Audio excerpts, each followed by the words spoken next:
ನಿರ್ಮಾಪಕರು ಕೆ ಮಂಜು ಇದ್ದಾರೆ, ಅವ್ರನ್ನ ಮಾತಾಡಿಸ್ತೀನಿ. ಗಾನಕ್ಕೋಗಿಲೆ ಹಾಡನ್ನು ನಿಲ್ಲಿಸಿದೆ. ಅದು ಹಾಡು ನಿಲ್ಲಿಸಿದೆ ಅಂದರೆ ತುಂಬ ವರ್ಷ ಆಡಿದ್ದೆ, ಅದಕ್ಕೆ ವಿಶ್ರಾಂತಿ ತೊಗೊಂಡಿದ್ದೆ. ನಿಜವಾಗ್ಲೂ ಅವರು ಹಾಡಿರೋ ಹಾಡುಗಳನ್ನ ಕೇಳೋಕ್ಕೆ ಒಂದಕ್ಕಿಂತ ಒಂದು ಇಂಪಾದ ಹಾಡು, ಅರ್ಥಪೂರ್ಣ ಹಾಡು, ನೀಟಾಗಿರೋದು. ಇವತ್ತು ಜಾನಕಮ್ಮ ಇಲ್ಲ ಅನ್ನೋದೊಂದು ಬಿಟ್ಟರೆ ಅವ್ರ ಹಾಡು ಜೀವನ ಪೂರ್ತಿ ಸಾಲ ಇದ್ದೇ ಇರುತ್ತೆ. ನಿಜವಾಗ್ಲೂ ಕರ್ನಾಟಕ ಸುಮಾರು 20 ಭಾಷೆಗಳಲ್ಲಿ ಹಾಡಿರೋಂಥ ಒಂದು ಗ್ರೇಟ್ ತಾಯಿ ಆಂಧ್ರದಲ್ಲಿ ಹುಟ್ಟಿ ಕರ್ನಾಟಕದ ಸೊಸೆಯಾಗಿ ನಮಗೆ ಕೊಡುಗೆ ಕೊಟ್ಟವ್ರಿಗೆ ನಿಜವಾಗ್ಲೂ ಭಗವಂತ ಅವ್ರಿಗೆ ಅಪಾರವಾದ ಶಕ್ತಿ ಕೊಟ್ಟಿರು, ನೆಮ್ಮದಿ ಕೊಟ್ಟಿರೋ, ಸುಖ ಶಾಂತಿಯಾಗಿ ನಿದ್ದೆ ಮಾಡ್ತಾರೆ.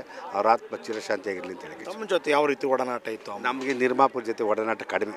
ಅದಕ್ಕೆ ಸಂಗೀತ ನಿರ್ದೇಶಕರು ಕಲಾವಿದರು ಯಾವ ರೀತಿ ತಕ್ಕದಂತೆ ಹಾಡಬೇಕು, ಯಾವ ಕಲಾವಿದೆ ಯಾರು ಅಂದರೆ ಅದು ತಕ್ಕಂಥ ಹಾಡು ಹೇಳೋರು, ಅದು ಗ್ರೇಟ್ ಅವರು. ತಾವು ನಿರ್ಮಿಸಿದ ಯಾವುದಾದ್ರು ಚಿತ್ರದಲ್ಲಿ ಹಾಡಿದಾರಮ್ಮ? ಸುಮಾರು ನಮ್ಮ ಸಿನಿಮಾದಲ್ಲಿ ಹಾಡಿದ್ದಾರೆ. ಅದು ಒಂದು 50 ಸಿನಿಮಾದ ಯಾವುದಂತಿಲ್ಲ, ನಮ್ಮ ಸಿನಿಮಾದಲ್ಲಿ ಹಾಡಿದ್ದಾರೆ.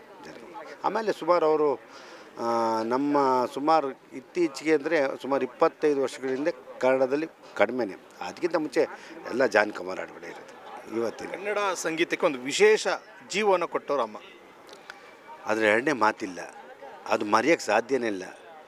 ಸುಮಾರು 50 ವರ್ಷಗಳಲ್ಲಿ 50 ವರ್ಷದ ಇತಿಹಾಸದಲ್ಲಿ ಹೈಯೆಸ್ಟ್ ಅವ್ರದ್ದೇ ಹಾಡುಗಳು. ಅದ್ರ ಬಗ್ಗೆ ನಾವೇ ಹುಟ್ಟಿಲ್ಲ ಅಂತ ಕೇಳೋಕ್ಕೆ ಇಷ್ಟಪಡ್ತೀವಿ. ಅವ್ರು ಹಾಡ್ಬೇಕಾದ್ರೆ ನಾವೇ ಹುಟ್ಟಿಲ್ಲ. Great legend singer C Ashwath ಅವರು 1 ವರ್ಷ ದೊಡ್ಡವರು. ಯಾರು? ನಮ್ಮ ಜಾನಕಮ್ಮ.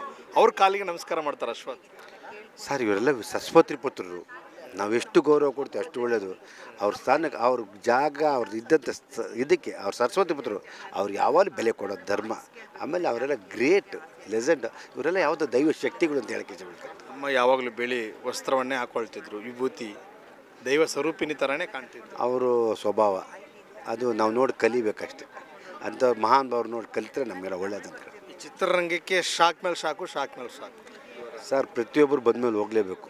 ಯಾರೂ ಇಲ್ಲಿ ಇರೋಕ್ಕಾಗಲ್ಲ. ಪರಮಾತ್ಮ ಸೃಷ್ಟಿ ಅದು.